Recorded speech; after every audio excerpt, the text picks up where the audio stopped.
Gravel Bike California here, near the top of Mount Tam, one of the most storied rides of the Bay Area that has to be on your to-do list. And if you're going to do this ride, there's no one else better than Craig Dalton here of the Gravel Ride podcast as a guide. Tell a little bit about why this is so special. Mount Tamalpais it's arguably the birthplace of mountain biking. So anybody who's looked into mountain biking in the past, Gary Fisher, Tom Ritchie, they all rode on this mountain. So it's got a rich history of off-road riding. Unfortunately, due to trail access issues, a lot of the really technical mountain bike trails have disappeared.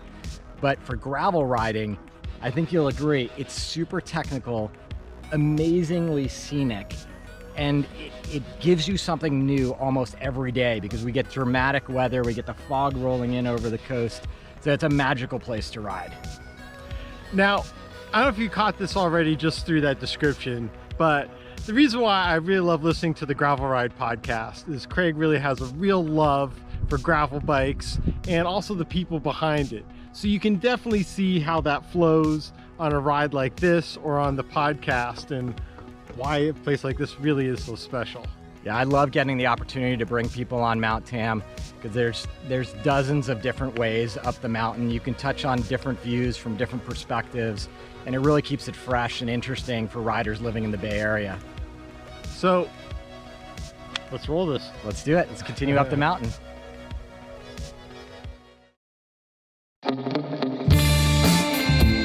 Sitting just above 2,500 feet, Mount Tamalpais is the highest point in Marin County, attracting all forms of cycling from around the area and across the Golden Gate Bridge.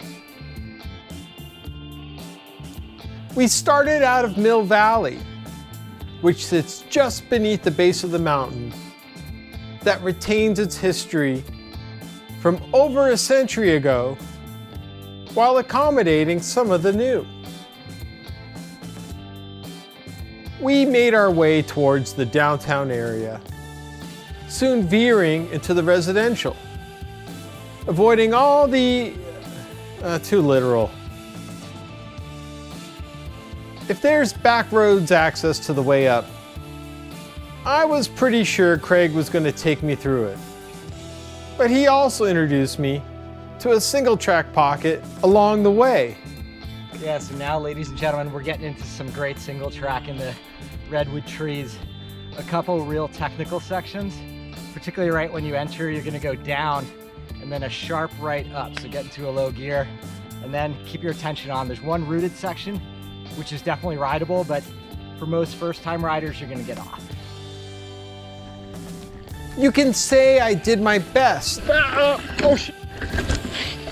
to fail at keeping attention. No.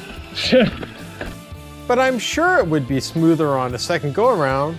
That would probably look like this. That's the ticket.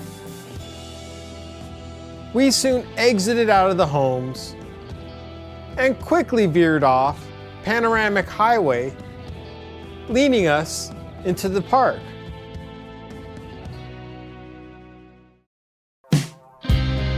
It's a 4.5-mile dirt climb that, thanks to some rails to trails action, averages a consistent 5% the entire length.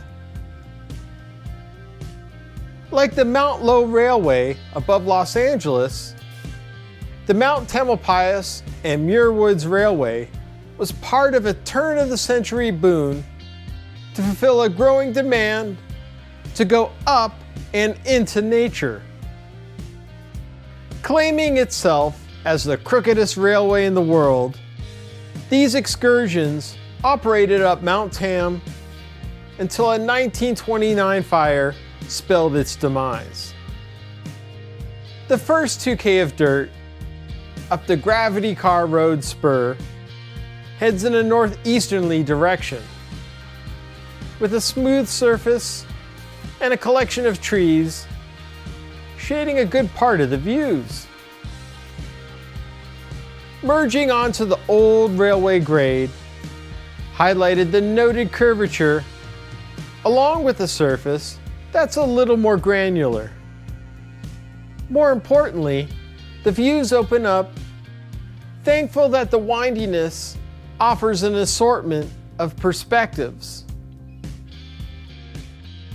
The West Point Inn is easy to note, perfectly positioned around the bend, providing lodging and a proper place to pause since 1904.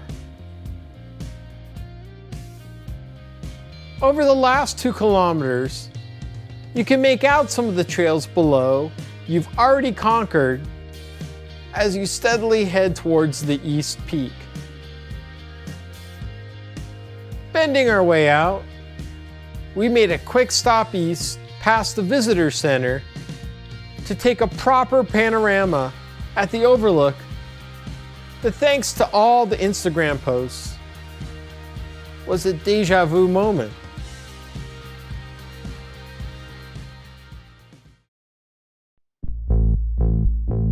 We turned back along the properly named Ridgecrest Drive, flowing across the pavement towards the other main peak. Hitting the pure downhill is fun, but don't enjoy yourself too much or you'll miss the turnoff to Lagunitas Rock Springs Road.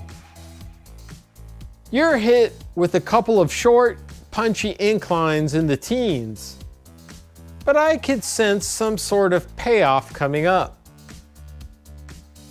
Okay, I don't have to know much about cycling to know that someone pulls out their GoPro for a ride, it's going to be awesome. Laurel Dell is like one of my favorite sections on the gravel bike. It's a ton of work to get up here. I think we did 2,800 feet of climbing already, but this is well worth it. You'll see in the footage, very flowy for a while, a couple little technical sections, 2 little punchy climbs, but it's just a friggin' joy. Laurel Dell had a fun roller coaster cadence, enjoying the fruits of gravity with momentary pauses to catch your breath.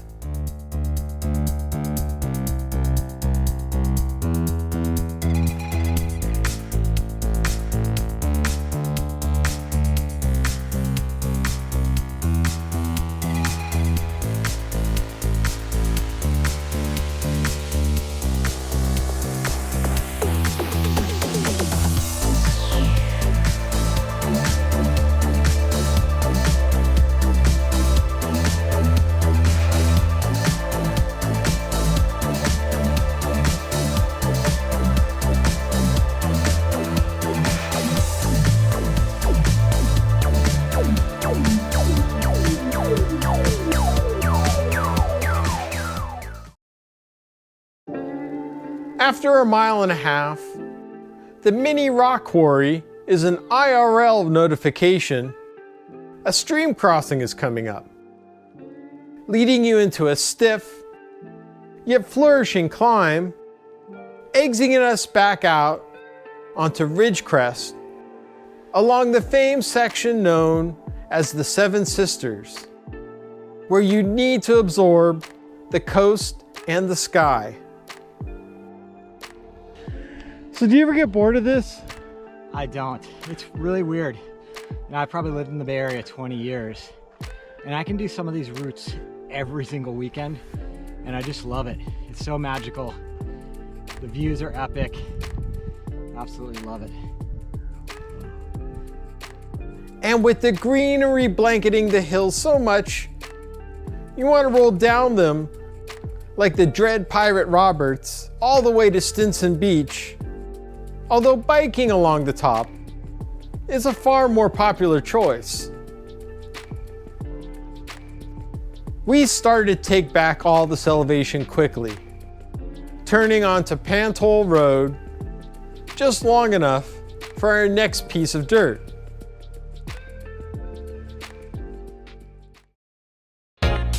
We swung into the campground, which was bubbling with all sorts of activity, departing south through the coastal fire road. It was a short escape through the trees that brought a real deja vu moment from my trail running days, remembering this vista here at the intersection of the storied Dipsea Trail. we still had over 2 miles of descending along the Deer Park Fire Road, which could be broken down into a tamer first half as you glide underneath the canopies of trees, transitioning to a more vicious second act where you have to balance the steeper grades with the rock quarry versions of speed bumps along the way.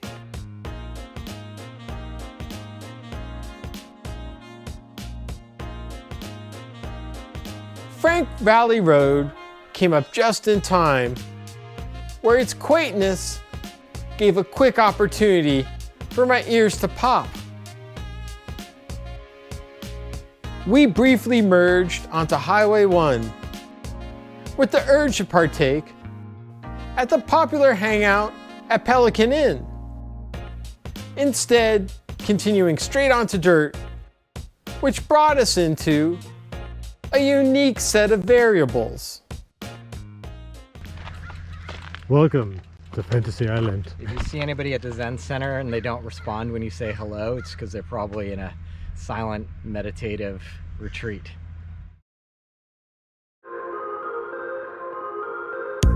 The Green Gulch Farm and Zen Center is kind enough to let cyclists in, provided you use the Middle Green Gulch Trail for climbing and not descending. They may not be doing you a favor, as it averages 9% of the climb, with pockets you have to confront in the high teens. You're also going to hate this climb if you're allergic to the color green, but it smooths out on top, merging onto Coyote Ridge, peaking in time for one last look around. So basically, wherever you want gravel, there's a path around here for that, right? Yeah, it's all ridge lines, and each ridge line typically has at least 2 ways up.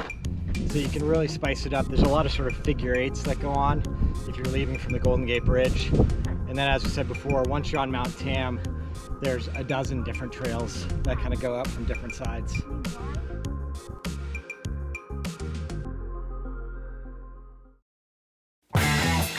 We had one last downward jaunt on the My Walk Trail as a proper send-off, as this ride hit more high notes than Freddie Mercury.